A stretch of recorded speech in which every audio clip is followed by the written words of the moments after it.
Good evening and welcome. My name is Elizabeth Lyon Hall. I'm the Executive Director of Colas Institute for Catholic Thought and Culture. Colas, which is Latin for hill, by the way, is a nonprofit and affiliate of Cornell University through Cornell United Religious Work. And our mission is to develop Catholic thought, culture, and community on Cornell campus through lectures, non-credit courses, seminars, concerts, and cultural events. In our public lecture series, we aim to make accessible the breadth and depth of the Catholic tradition by bringing to campus guest speakers in the arts, sciences, and theology, and by learning from and highlighting the research of Cornell's own spectacular faculty. Today, it is my privilege to introduce Professor Kim Haynes-Eitzen, Professor of Ancient Mediterranean Religions at Cornell University, for a talk on the Sacred and Sonorous Desert, Acoustic Ecology in the Monastic Tradition. Professor Haynes-Eitzen research concentrates on early Christianity, early Judaism, and religion in late antiquity. Today, she will be sharing with us research from her most recent book, Sonorous Desert, What Deep Listening Taught Early Christian Monks and What It Can Teach Us. As we will soon learn, the quest for silence, both external silence and inner spiritual silence, was at the heart of early Christian monasticism, which germinated in the deserts of Egypt, Palestine, and Sinai. These desert fathers and mothers were inspired by Christ's own 40-day retreat into the desert, a retreat marked by many Christians through the observance of Lent, the liturgical season many of us here are currently observing. Today, Professor Haynes-Eitzen will share an exciting approach to appreciating early Christian monasticism and its relevance for today, namely through exploring the sonic landscapes and ecologies, both real and imagined, within which early monks made their quests for silence.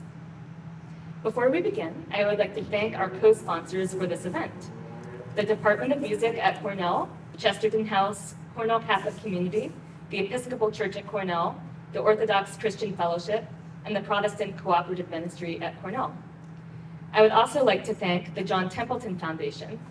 This lecture is made possible through the support of the grant In Lumine, supporting the Catholic intellectual tradition on campuses nationwide, from the John Templeton Foundation. Now, I invite you to please join me in welcoming Professor Haynes-Eitzen. It's really a pleasure to be here, and thank you, Elizabeth, Lizzie, for the invitation. It's great to see some familiar faces. And I'm really delighted to be able to talk about a project that was with me for quite a few years, that culminated in this book that I wrote. So what I'm going to do is, I thought we would do some listening. I would talk about the project a little bit. I'll do a little bit of reading from the book, and then happy to take questions. We'll see where that takes us. And I want to say especially thank you for coming out when everything outside seems to be about a huge storm coming any minute. So we'll see what happens here. Okay, so I'm going to start with we'll just start by listening.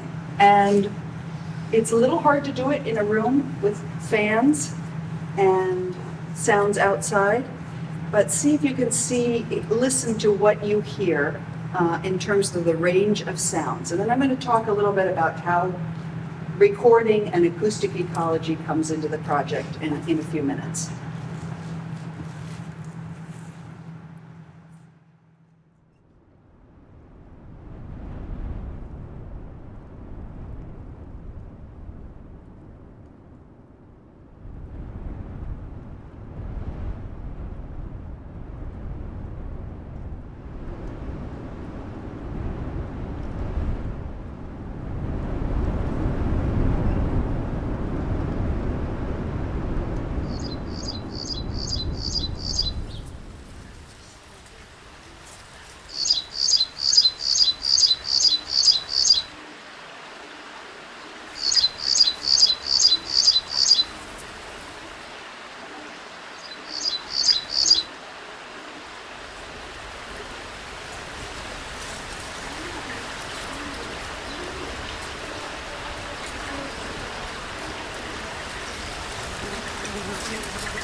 those sounds that were recorded there, I recorded in the region of that image.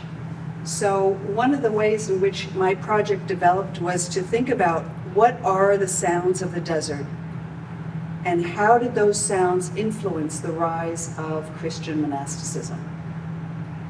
And that was really the starting point. I want to say something, Lizzie just mentioned this, but as a way of starting, this is a talk about sound, desert environmental sounds, and how they shaped religious practice. But a useful starting point is also silence.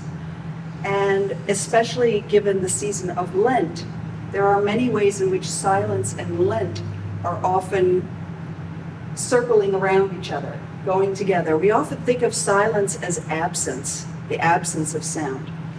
But one of the things that I discovered, and we'll come back to in a little bit as we go along, is that there are these inherent paradoxes in the monastic tradition about silence. And I begin with this quotation from the deaf poet. I don't know if any of you know Ilya Kaminsky and his work. A brilliant poet. The deaf don't believe in silence. Silence is the invention of the hearing. Right there you can see a kind of paradox. Farewell is the silence separating sound from echo. Sound is broken and echo is preserved by attentive valleys and caves, the world's ears. Listening closely as it reverberates into the echo of an echo. So there's something about that moment between a sound and its echo, which is not really absence, is about something else. Two sayings, I'm going to give you some more in a few minutes from the sayings of the Desert Fathers, but these kind of illustrate something of the paradox within the earliest monastic tradition in Christianity. It's a text called and circulating as the sayings of the Desert Fathers, but we find numerous passages in which we find sayings like these. Abba Andrew said, "These things are appropriate for a monk. Exile, poverty, and endurance in silence." A brother who shared a lodging with the other brothers asked Abba Basarian, "What should I do?" The old man replied, "Keep silence and do not compare yourself to others." There is a repeated refrain in the monastic tradition of these texts in which somebody goes to a monk and says, "Please give me a word." And the monk says, "Nothing." So there's that kind of silence, speaking, asking for a word, and keeping silence. Okay, so that's as a starting point. I wanted to, along those lines, I'll just read a very short passage on this issue of silence. A silence born of presence and attention, atmospheres of silence, silences that manifest a whole world. These images of silence seem all the more urgent in our busy modern lives. Perhaps we can best think of silence as a kind of pause, like the musical rest, which does not so much speak to absence, but has a rhythmic voice all its own. So in this project, I focused my attention on this earliest period of the rise of Christian monasticism from about 300 to 700, particularly on the region of Egypt, Sinai, Palestine, and Greek texts written in Greek, the earliest sort of stage of Christian monasticism. When we look at that corpus, and that corpus exists as lives, biographies, it exists as sayings, as we just saw. It also exists as collections of rules in monasteries. When we look at that collection, we often come away with the impression that there were two sorts of monasticism. One, hermits go out into the desert, and one of the paradigmatic texts is the life of Antony, written in the 4th century by a bishop of Alexandria, Athanasius.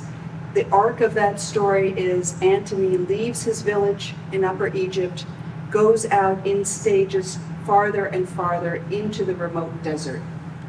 The arc of that story is that of a hermit, going from community to solitude. And yet, the whole complexity of the text depends upon Antony being around other people. And the other form that emerges even in that text of monasticism is what we call cenobitic monasticism, communal monasticism, and you might have an image of, a monastery with the walls around it and a community of either monks or nuns living together. In addition to that, and perhaps even the most common form of monasticism was a combination, where you might be located in a wadi, in a valley where there were caves, and you could have separate cells and also a communal monastery. We're going to see an example of that. Features of the landscape. It's sometimes argued that there's something wrong with looking at Christian monasticism emerging in the desert per se, because the window we get is of monks very engaged with their community, with each other, and seems almost at least village-like, if not sometimes also urban, happening in urban centers. And yet I'm giving this map here of Egypt because what I want to say is the threshold between city and desert in late antiquity was very thin. So Egypt is a really good illustration of this. You can see the Green Nile River Valley. And a lot of the monasteries, many of the earliest monasteries, were built either in the northwest section near the Nile Delta, in a wadi up there, or along the Nile River, but just beyond the cultivated, green, habitable, agricultural region into this, what I'm calling a thin threshold into what we look at, the tan color, the escarpment, the desert. So it really is only a thin line, in a way, separating some of these monks from communities. Let me give you a few examples of the kinds of texts that I was working with so that I could get a sense of what were the sounds these monks heard in the desert. So here's one from the life of Antony. That night the demons made such a racket that the whole place seemed to be shaken apart. Suddenly the place was filled with the illusory shapes of lions, bears, leopards, bulls, and poisonous snakes.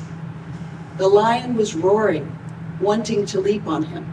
Absolutely terrible were the cacophonous ravings of all these apparitions and the howling of their voices. So this is a kind of text that I kind of needed to grapple with if I was interested in sound, which is a text about demons and the sounds that demons make. The sounds that demons make are things like lions, hissing like snakes. They can roar like thunder, crash like thunder. They can make an earthquake sound. And they can also chant like monks. They can say scriptures. They can take many different auditory forms.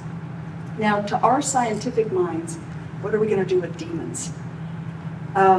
In the world of these texts, it's very clear that these demons, whether they were thought patterns or they were something external that the monks were experiencing, it was very much a part of their acoustical sound, their soundscape, that the demons could be there and take these different forms and auditory forms. Here's another passage also from the sayings of the Desert Fathers. One day Abba Arsenius came to a place where there were reeds moving in the wind. The old man said to the brothers, "What is this shaking?" They said, "Some reeds." Then the old man said to them, "When one who is sitting in Hezekiah," I'll come back to that, "hears the voice of the sparrow, his heart no longer experiences the same Hezekiah. how much worse it is when you hear the movement of those reeds. Now there's a lot going on in one passage like this, and it may strike you even as kind of a bizarre passage. One piece of it is sound is illustrated here as a shaking. We might think of sound as sound waves, as a kind of vibration. There is this comparison between the sound of wind in the reeds, which in part was an ancient trope of what might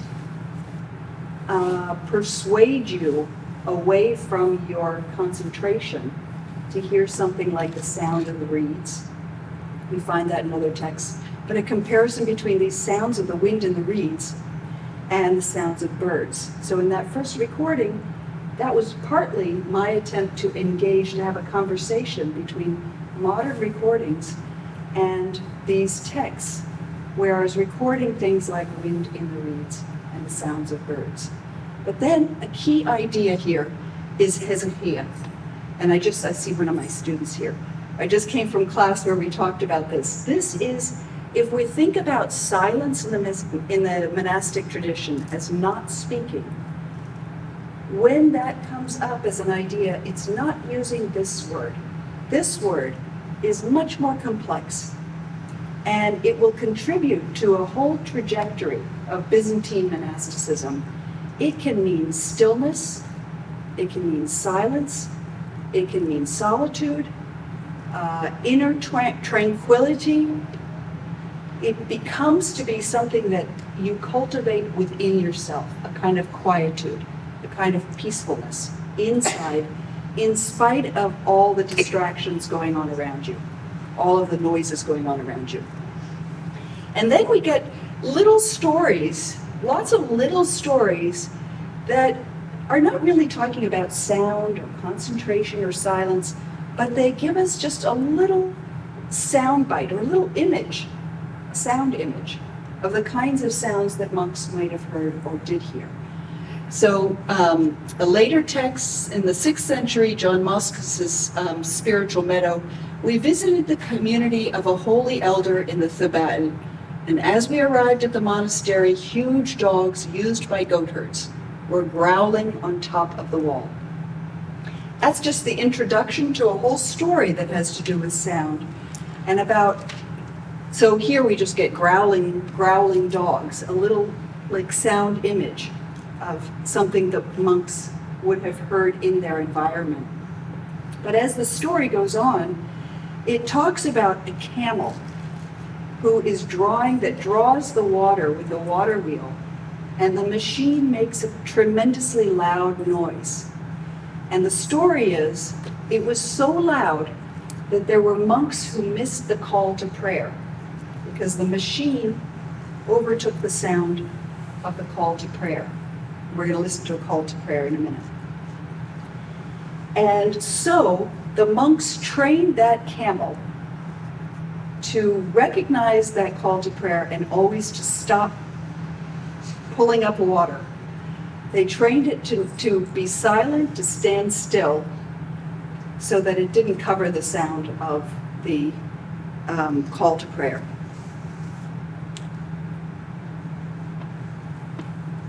Okay, so I want to talk a minute about acoustic ecology and how that came into my project. So I'm immersing myself in these texts, trying to understand what a desert soundscape in late antiquity sounded like. And along the way, I became very frustrated with trying to reconstruct or understand something of a soundscape just by way of text. And one thing led to another. I decided that I would start learning how to record environmental sounds. I'm going to say more about why, but the field of acoustic ecology, Barry Truax is, I don't know if there are any acoustic ecologists in here, but Barry Truax in his Handbook of Acoustic Ecology begins with the study of the effects of the acoustic environment or soundscape on the physical responses or behavioral characteristics of those living within it. So that really spoke to me about what I was trying to get at, which was how did the sounds of the desert shape an experience and practice of monasticism in late antiquity? What did it mean to listen to these sounds or to hear these sounds? What did they mean? Another piece to this, the field of acoustic ecology, some use this phrase soundscape ecology, and define it as all sounds, those of biophony, geophony, and anthrophony. Sometimes it's also written as anthropophony. So anthrophony, emanating from a given landscape to create unique acoustical patterns across a variety of spatial and temporal scales. So what interested me about this is the way in which this is talking about dividing up sounds. And I did wind up pushing against this idea, as you've got earth sounds, geophony, like wind, earthquakes, water, thunder, biophony, the sounds of animals, whole variety of animals, birds, lions in my case, and anthrophony, the sound of humans, chanting for the monks, and calls to prayer, voices, noises that are made in the monasteries. So I found it useful on the one level to think about these different categories of sounds, and on the other, I really wanted to push against it, because this wasn't the mindset in these texts to divide up sounds by different categories. So I I went to the lab of ornithology, and I said I wanted to learn how to do field recordings, and I began, so I took their course. They used to offer a class called Recording Natural Sounds. I think it was a course in recording natural sounds. And I began going and recording desert environments in the Middle East, in the Negev and Judean deserts, and then I even expanded into the American Southwest, into the 4 North American deserts. And I want to just pause to emphasize that what I wasn't trying to do was to record exactly what the monks heard. There might have been ways I could have done that, to record in a wadi, for example, in a valley, in a canyon, where we know a monastic settlement was or still is, and try to map out, say, the soundscape. But what I was really trying to do, and it became clearer to me over time, was to have a conversation between modern recordings, modern experience of the desert, and these ancient texts, or late ancient texts. And every time I recorded, I came back to reading the texts and saw or heard something new, something I had missed before. So as I set out, my first step was to try to find locations where I would be free of all anthrophony, all human sound. My goal initially was to be able to record silence. You can see by what I said about silence, I didn't end up having the same view of silence at the end of it, but that's where I started. But I was looking for particular sounds that come up over and over in the monastic texts. For example,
So monastic settlements almost always were founded, established in some kind of proximity to a spring, some source of water, a fundamental sort of resource. And I also, and water comes up in a lot of monastic texts as an important sound, and also this one.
So you can hear there, hopefully, a variety of wind sounds.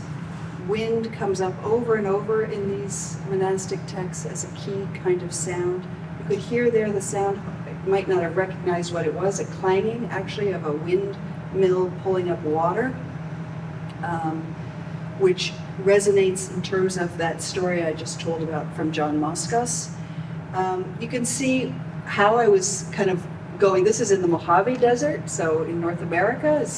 You might think this has nothing to do, and yet there are signature sounds that go along with being in the desert, and wind is one of them.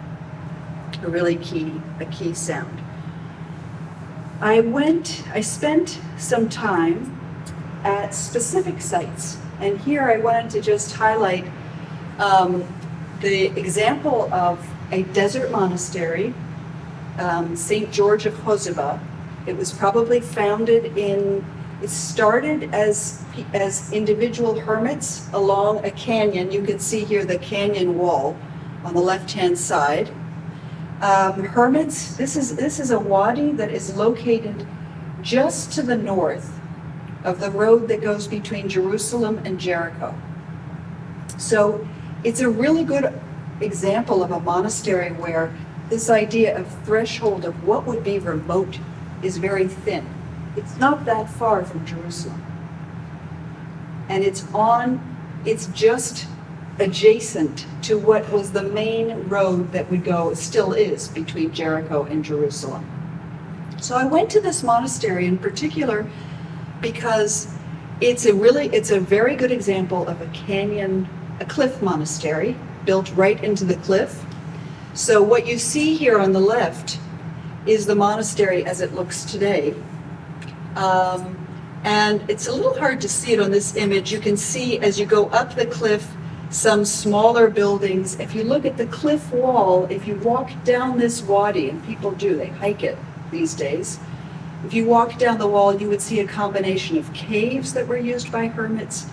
You would see some structures where it's clear it began as a cave, but then it was built onto. So you can see sort of up to the left there.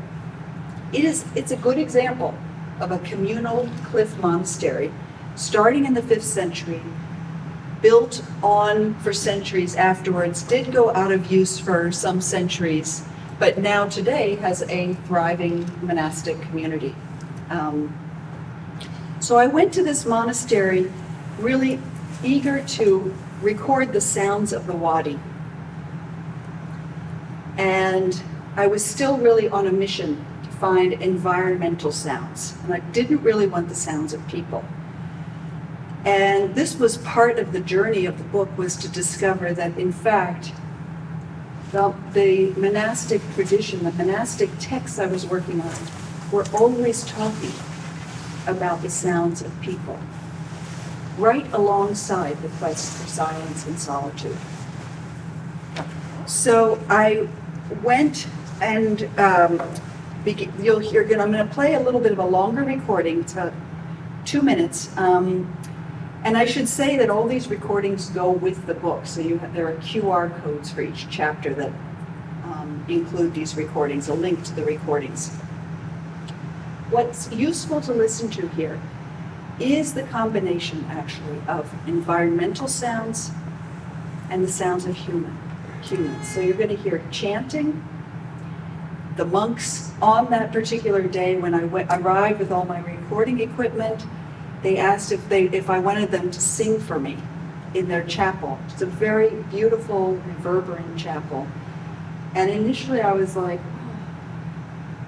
I'm here to record the environmental sounds. I didn't say this. But this was a pivotal moment in the project for me to realize just how crucial the sounds of humans are. And that it wasn't just a one-way interaction of monks developing their practice in the context of sounds that influence their practice, but in fact, monks also changed the soundscapes of the desert. And I became more and more interested in that kind of an exchange. And before I play, let me just say something about these 2 other photographs. So we're going to also hear the sound of the Simantron. I'm sure some of you know the Simantron. This was the board that was used, it still is at this particular monastery. The board used to call the monks to prayer with a particular rhythmic pattern. And we're just going to hear a short snippet of it. Out that gate there, you can sort of see the wadi continues on down. So this is a sound that reverberated all the way down the wadi for quite a ways and would have called the monks to prayer with this knocking sound. If you continued down that wadi, you would come out towards almost at the top end of the Dead Sea.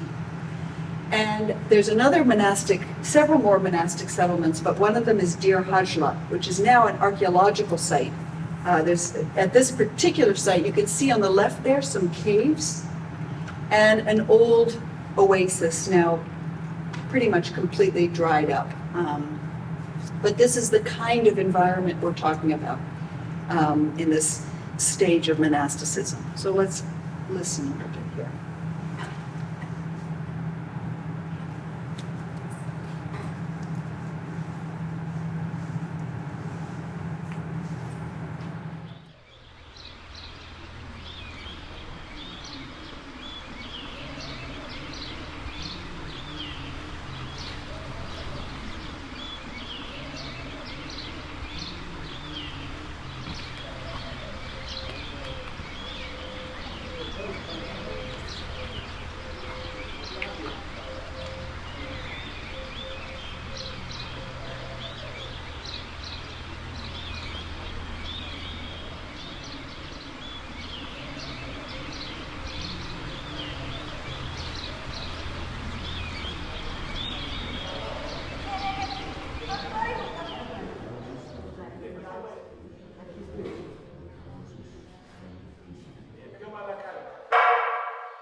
exercise and see if you can find the geophony, the anthrophony, and the biophony without any visuals. We sort of have to put ourselves into the kind of context in which the monks would have been in 4th, 5th, 6th century.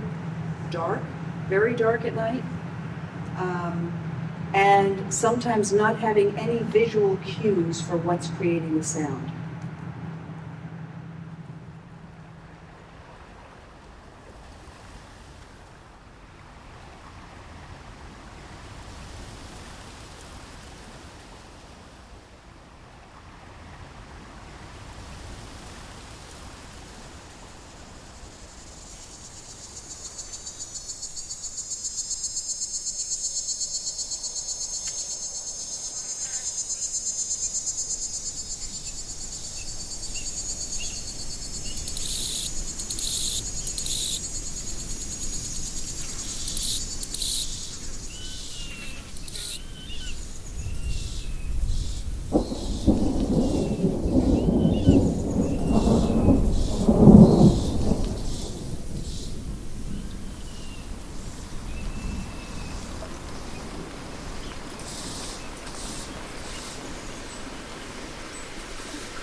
Say, what on earth is a train doing in there in the 5th century or the 6th century?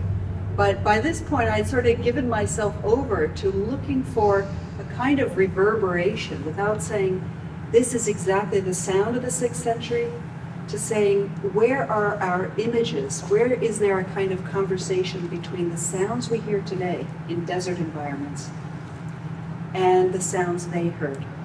So when they talk about machines and the sounds of humans, the sounds of armies, the sounds of battle, there is a kind of reverberation with the modern context without it needing to be an exact sound. And I'm just going to end now with a short section from the book itself.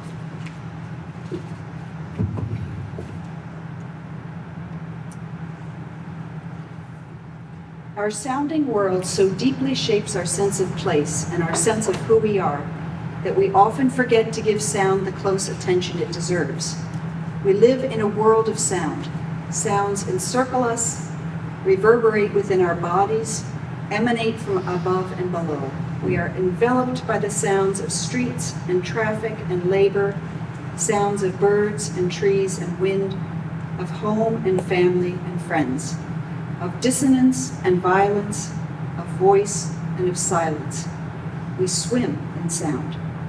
And in turn, we shape our acoustical environments and alter the workings of sonic biospheres. Sounds orient us in our world. They animate and enliven our sense of place and entangle us in a reverberant ecology of place, time, and weather. Sounds guide us to food and safety, help us avoid danger and imminent destruction, and foster our sense of mystery, memory, longing, and belonging. They shape our gaze and change our behavior. Humans are not alone in the gravitational pulls of the sonorous. Birds and trees and whales and many other beings are deeply shaped by their acoustic environments. The ancient Christian monks who left their villages and cities for the quiet of the desert knew what we are increasingly recognizing today. The sounds around us shape our sense of place, of who we are, and our feelings of belonging and our feelings of alienation. I'm interested in the ways that monks wrestled with the external sounds of the world, how they cultivated a quality of inner listening, and what we might learn about our own world from their experience and their stories. How, in the midst of cacophonous surroundings, might we cultivate a sense of inner quietude?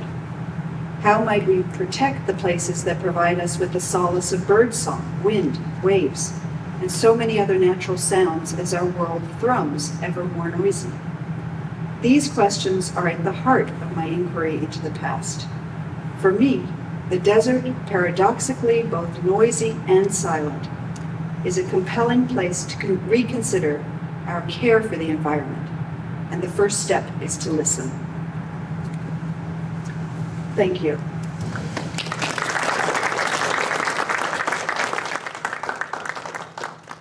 I'd be glad to take questions.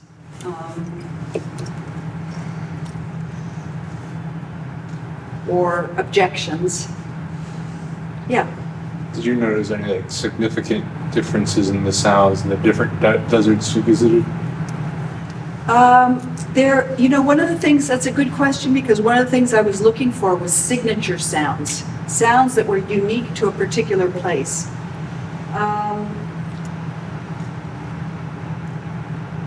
In the Negev desert and Judean desert, one of the things that is really a signature sound is the sound of jets. They are always, we think of, here in Ithaca, we think, the 6 a.m. flights coming into Ithaca, we hear a jet. But this is it's constant. It's one after the other. Almost impossible to record natural or, desert sounds without the sounds of jets. That train is a signature sound out in the Mojave Desert, the train that goes through that desert. So yes, I was looking for signature sounds and then also looking for comparative. One of the sounds I didn't talk about, and I don't think I played, was the sound of ravens. And we have quite a few monastic stories that talk about the sounds of ravens and the presence of ravens. There was a long history to both history and lore and images about ravens. And that was one that carried sort of across to different deserts.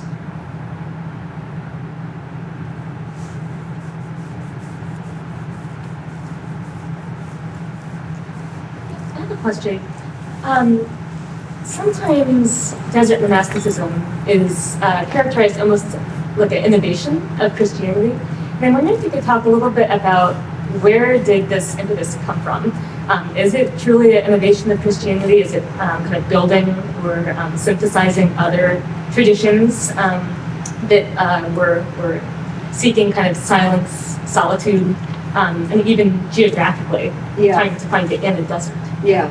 So there are a lot of factors that led to the rise of Christian monasticism. It would be hard to say it's an innovation because for a number of reasons. For one thing, it's coming out of Greek philosophical traditions, also the stories embedded in the Bible, and also the environment specific to this Near Eastern region. The added thing is sometimes it's hard to tell how much communication there was between, these are sort of wooden terms, but East and West. But Christianity, like Buddhism, developed this very strong ascetic and monastic strand. And there was probably some kind of communication through travelers. But let me say a little bit more about the Greek philosophical tradition that I'm talking about. So when we look at classical texts, prior to the rise of Christian monasticism,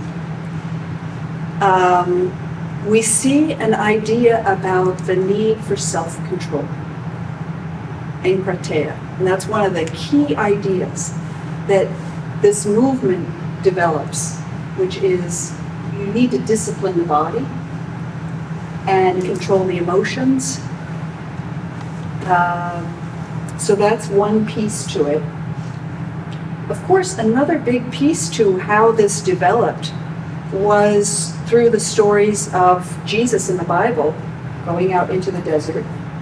And we could look at antecedents to that, Elijah, Moses, the Israelites. There was a long-standing connection between the monks and their looking back to earlier stages, to earlier figures, and even modeling themselves after those figures. Does that help a little bit?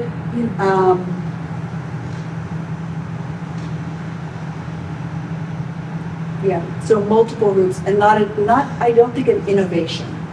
The other example I could give, actually, that's close in time and in region is we have just the tiniest hints of a Jewish monastic community. You might not think of Judaism having anything to do with monasticism, but there are hints in the 1st century of a Jewish quasi-monastic community in the Nile region, the therapeutics, where you have a community of women separated from a community of men, but they have some context in which they worship. I think it's like the text says something like over a wall they can hear each other, but they're still separated. And the other Jewish example I could give is the example of the Essenes. So if you've ever heard of the Dead Sea Scrolls that are still continue to be associated with this Jewish group, the Essenes, who settled on the northeast shores of the Dead Sea, stored these manuscripts in caves there, and seem to have had both a communal life organized around a community rule, and also promoted a kind of celibacy, and it was principally a male community, although it's a little bit debated now. But I wouldn't call it, the earliest archaeologists of the Dead Sea Scrolls called it Jewish monasticism, that these were Jewish monks, this was a monastery, but I think that's pushing it way too far.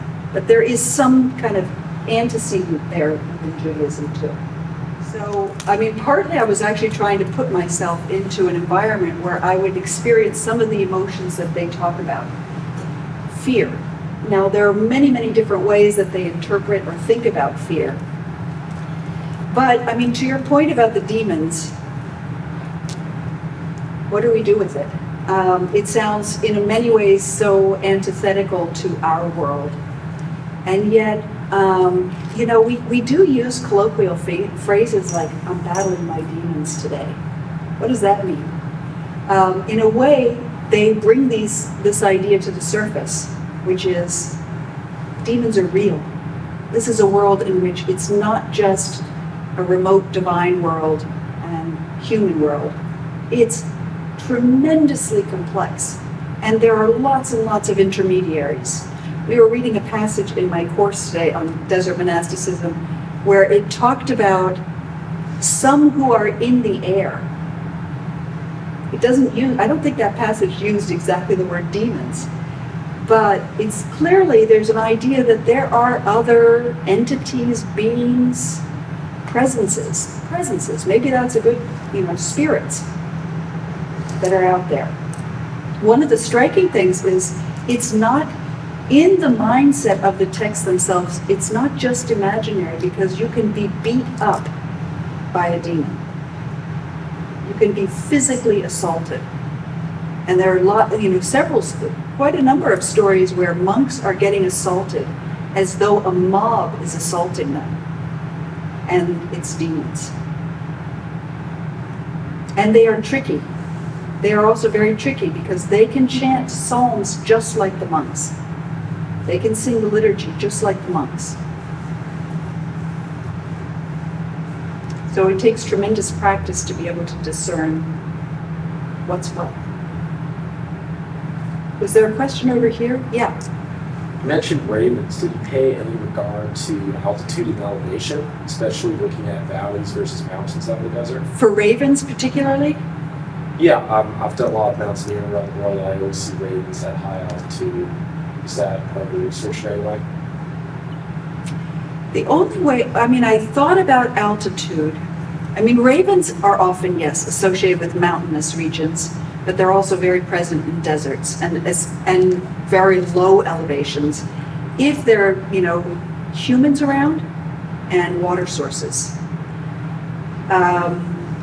There's a wonderful book by Baron Heinrich on the mind of the raven, and he talks about the close association between humans and ravens, which we could even see in the biblical stories of Elijah and the raven, or ravens.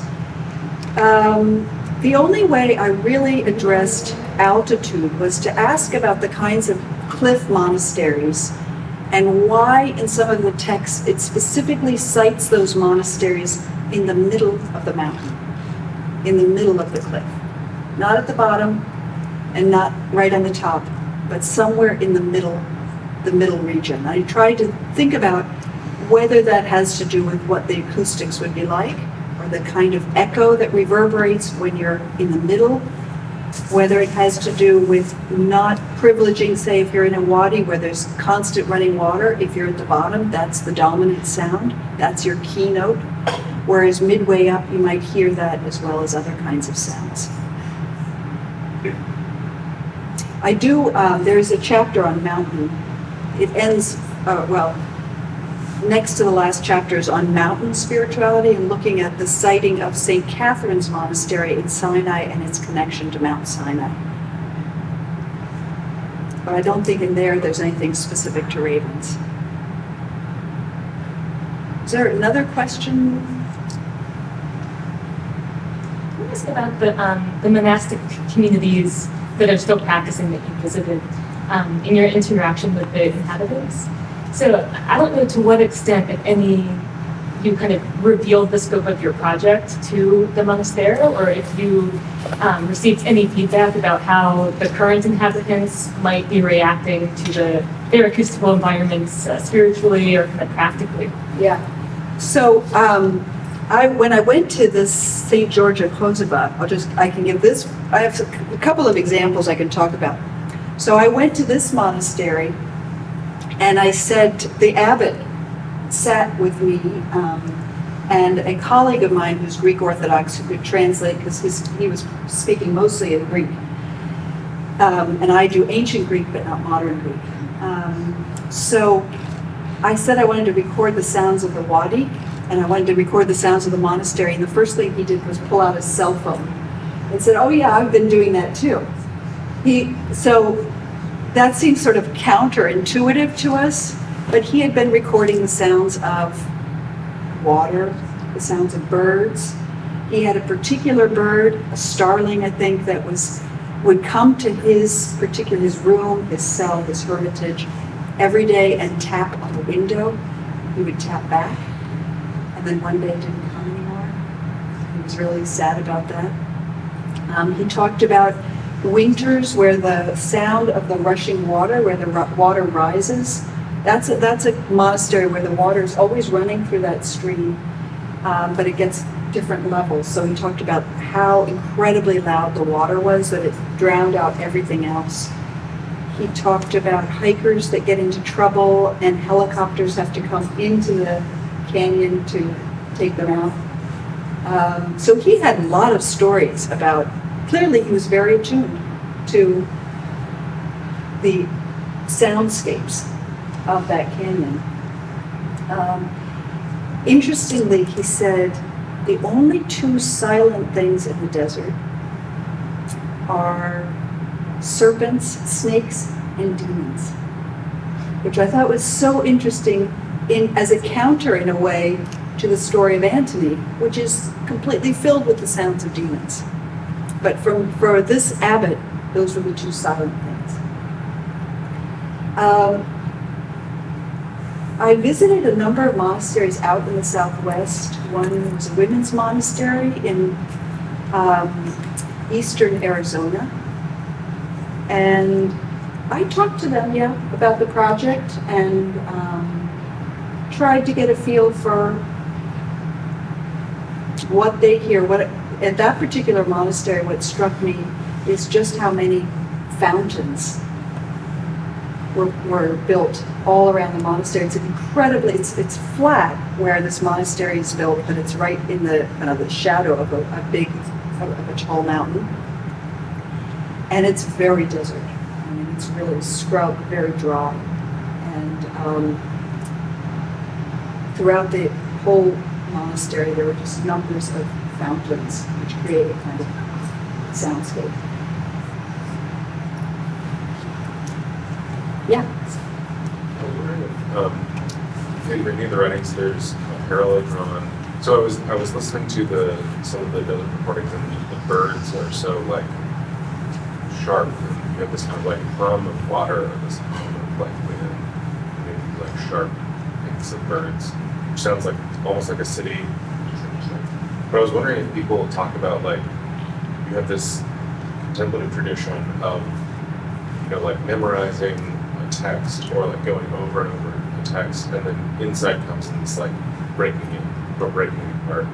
And it sounded like, and I was wondering if anyone draws any parallels between this kind of like hum break. Well, I think that is one, I think that's one, I don't know if this is getting to your question, but one of the interpretations of this saying in the middle here is that there's a hum, hum, hum of this constant sound of wind in the reeds, and then a sharp, piercing sound of a bird that comes and interrupts it.